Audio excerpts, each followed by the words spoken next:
Buongiorno, my friends, and hey now, PASW staff, clients, friends joining us for a lovely Italian class we're going to have. Yesterday we looked at the singer-songwriter and lyricist Cole Porter and his wonderful songs that he did. And before we looked at, we got a little bit gangster and looked at The Godfather. So with Cole Porter, remember he was born on that beautiful big farm in Indiana. So let's get the hell out of Indiana. Let's go to Venice. What do you think? Not Venice Beach, Venice, Italy. The weather's supposed to be beautiful there right now, and we want to get a different environment going on. This is going to talk about an Italian composer. And again, it's one of those things where as soon as I start playing some of his music, you're going to know instantly, because they use his music all the time in movies, TV, everything. It was lost for hundreds of years, actually. Until the 20th century, his music was kind of buried.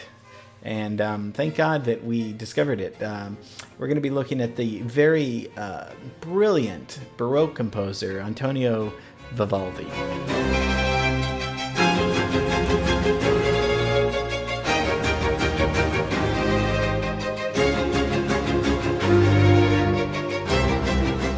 So you've heard that piece, right? It's so famous. It's on the radio. It was recently in The Undoing. It's just used all the time. And we're going to talk about why it's used all the time. We're going to talk about his life, of course, go through it, and just talk about why would music hundreds of years ago still be relevant, and why do we still like it? So we'll get philosophical, a little bit. We'll get, we're just mostly here to have fun, right? And to learn. So let's get right into Vivaldi.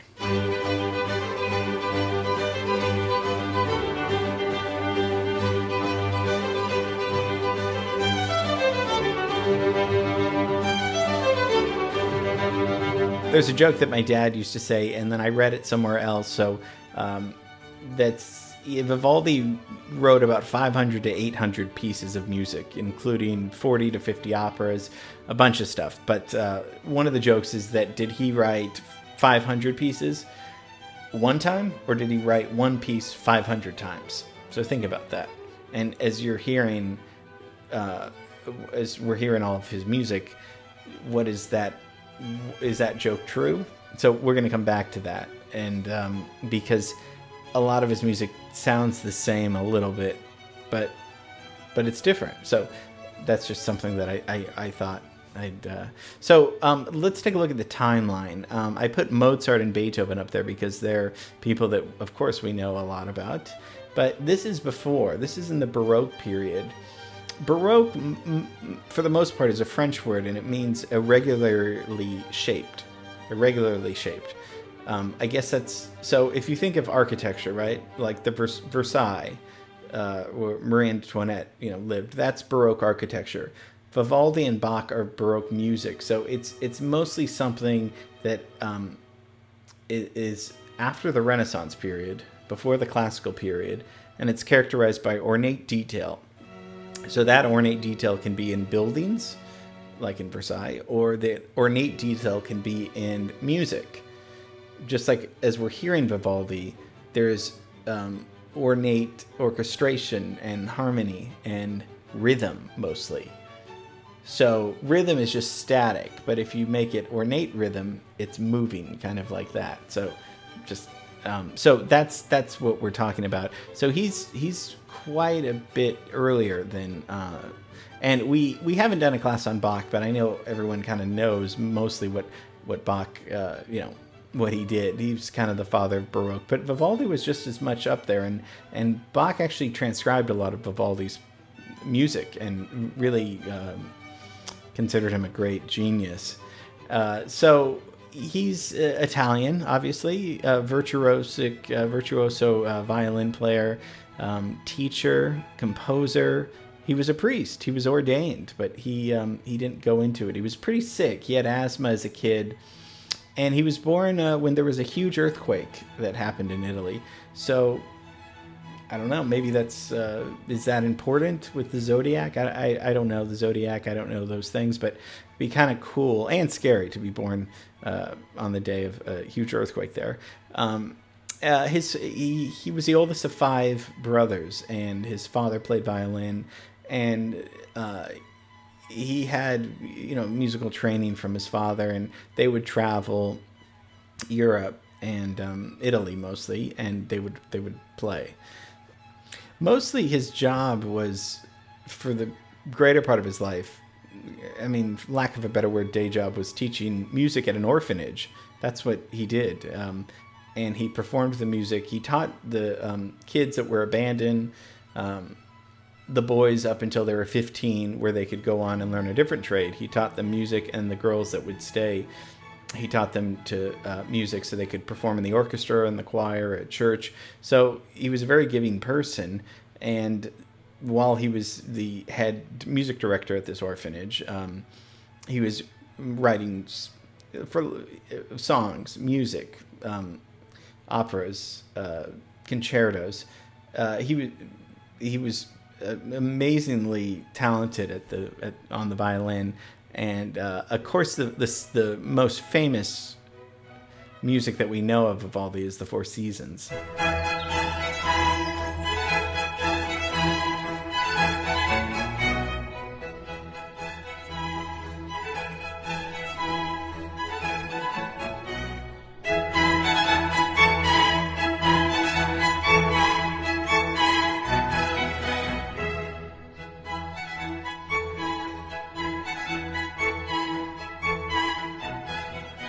He writes the Four Seasons around 1718, and he's in this lush landscape. And this is one of the early pieces where, and Vivaldi's one of the first to use music to depict the world going around him, the world in detail, in nature. He was kind of in nature, the insects, the bugs, the water.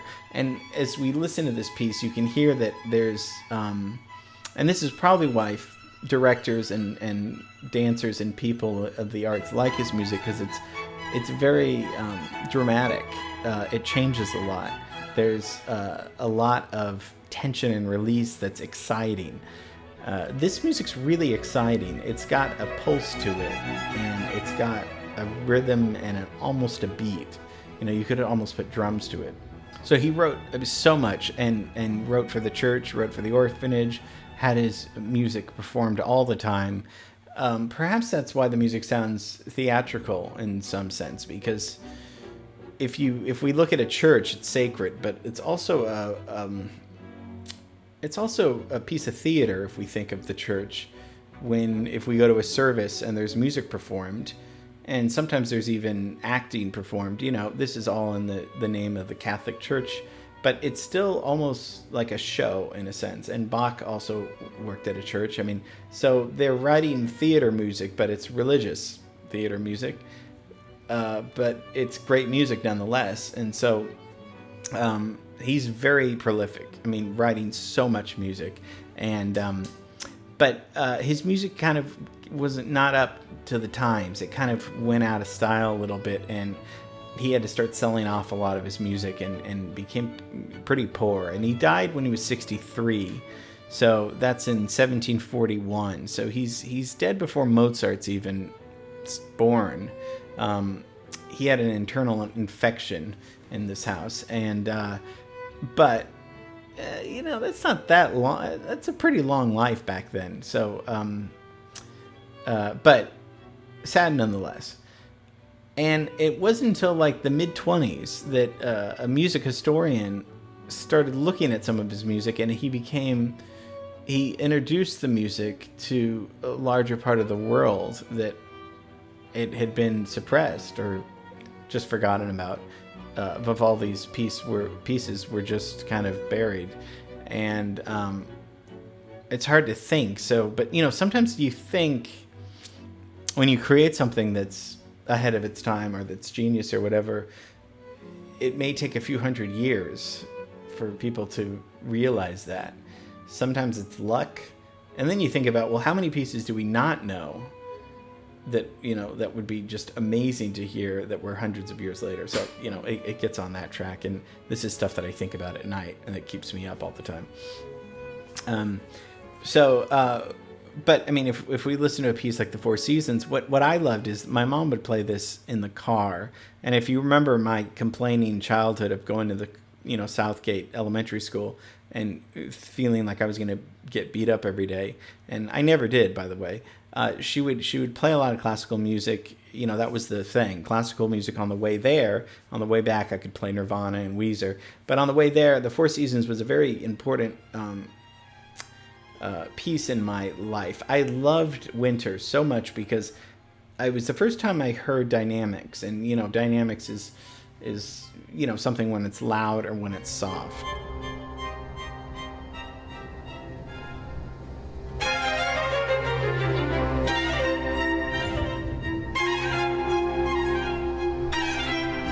It was probably the first time I used my ears to determine, music doesn't always have to be on a constant flow. It can also be dramatic. It can also be loud and soft. That's part of Vivaldi's theatrical and dramatic use of how exciting, and that's what makes his music so exciting. I mean, as we're listening, it just sounds so fresh still, hundreds of years later, because he had the rhythm and the building and the tension and the release. And what he's mostly doing is chord progressions with melodies over it.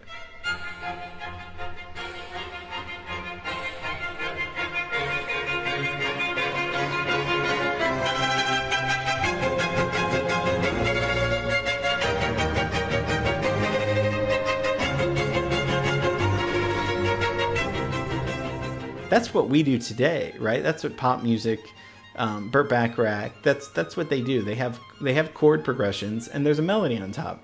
Vivaldi's doing that with this persistent rhythm, constant rhythm going on. And that's why I think this music still sounds so fresh to us. And a lot of film composers write in the style of Vivaldi because there's movement, there's interest. This doesn't sound like Debussy. This doesn't sound like Wagner.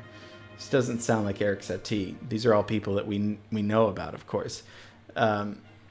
This sounds a little bit like Michael Nyman. He's a composer that we've talked about. But it sounds so fresh and so, I hate to say cool, but it's just so cool. So Vivaldi was so innovative, and thank God that he was resurrected in the 20th century, because the Four Seasons is something that's just, all of his music is just lovely and wonderful, and just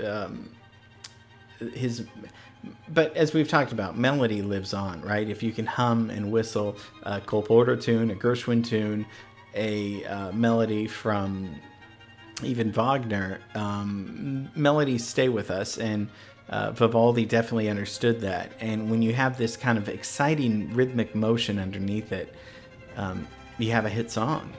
He was kind of writing hit songs, even though they were just, concertos, concerti for the church or a service, or, but it must have been very exciting to be in that church hearing this for the first time. It's almost like a concert, but, there's mass and there's robes and, all these, traditional things that happen during a service.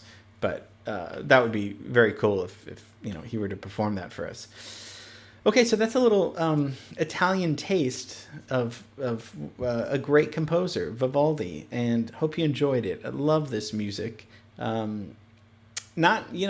Something to think about for the film scoring assignments. If you guys ever want to choose something by Vivaldi, remember there's a lot of music that's been out there, and a lot of old music that works really well today in films and TV and everything. Okay, love you. I will see you tomorrow. Bye.